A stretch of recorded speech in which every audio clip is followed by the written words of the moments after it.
ንፋስ በመካከል መግባት አይችልም። በአንድነት መሃል ንፋስ ማለት ወሬ ነው፣ ወሬ ነው። የኛ ተቃራኒ የሆኑ የኛ ጠላት የሆኑ እኛ እንዳናድግ እንዳንበዛ ምድሪቷ እንዳንቆጣጠር ትውልድ እንዳናስመልጥ ትልቁ እንቅፋት ንፋስ ነው። ወሬ ወሬ ወሬ በጣም ትጥቅ ያስፈታል። ስናወራ እንኳን የምናወራውን ነገር መርጠን አናወራ። የምንናገረው ነገር መጽሐፍ ቅዱስ የሚነግረን ነገር የአንድነት ጠላት ምንድነው? ወሬ ነው፣ ወሬ ነው። ስለዚህ በመካከላችን ንፋስ እንዳይገባ ምን ማድረግ አለብን? ሁል ጊዜ እሴኛው ላምበው ይሄኛው ትርጉም ምንድነው የሚለው? ፊልጵስዩስ ላይ ይሄኛው ትርጉም እንደዚህ ይላል፣ በክርስቶስ አንዳች ምክር ቢሆን፣ የፍቅር መጽናናት ቢሆን፣ የመንፈስ ኅብረት ቢሆን፣ ምሕረትና ርኅራኄ ቢሆን ደስታዬን ፈጽሙልኝ ይላል። በአንድ ሐሳብ ተስማሙ፣ በአንድ ፍቅር፣ አንድ ልብ፣ አንድ ሐሳብ ይሁንላችሁ፣ ለወገኔ ይጠቅማል በማለት ወይም በከንቱ ውዳሴ አንኳን አታድርጉ ይላል። አንድነትን መስራት አለብን። እግዚአብሔር የሚሰራው የሚገርመው ነገር አሁን 5000 ሕዝብ ባለበት ቸርችና 2 ሰዎች በተስማሙበት ነው ያለው መጽሐፍ ቅዱስ። 5000 ሕዝብ አንድ ላይ አንድ ልብ አይመጣም። ነገር ግን በልብ አንድነት መካከል እግዚአብሔር ይገኛል፣ ዓላማውን ያሳካል፣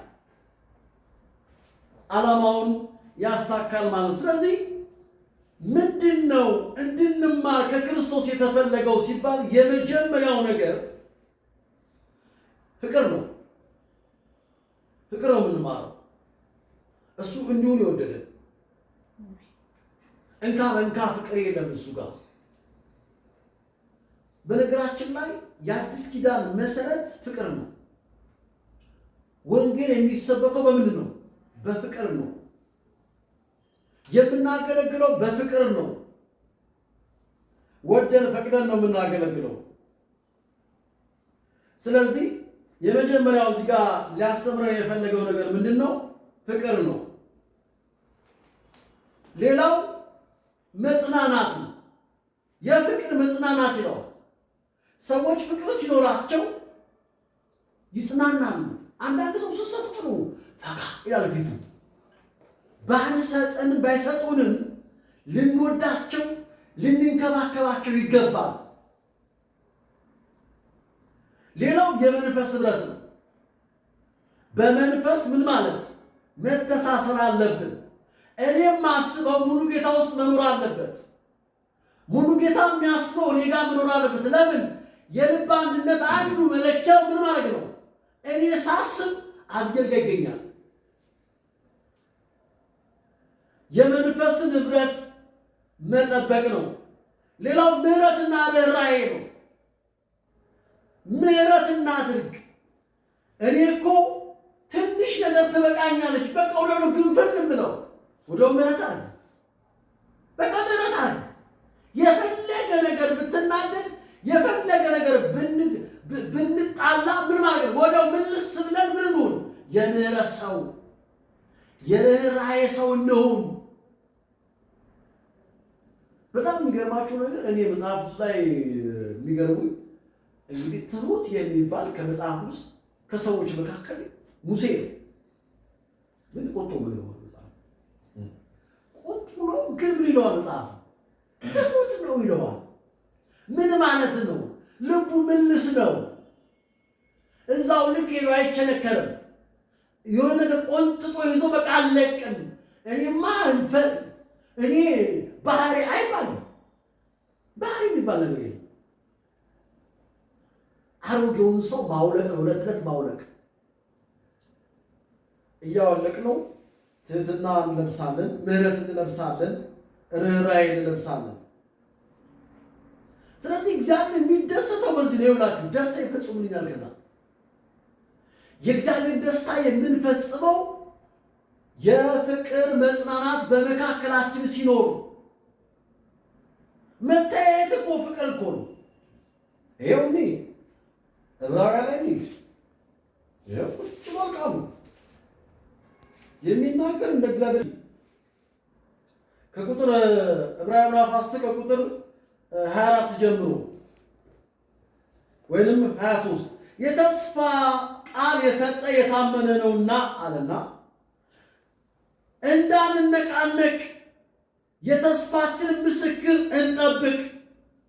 ከዛ ቁጥር 24 ይላል ለፍቅርና ለመልካም ስራ እንድንነቃቃ ይላል።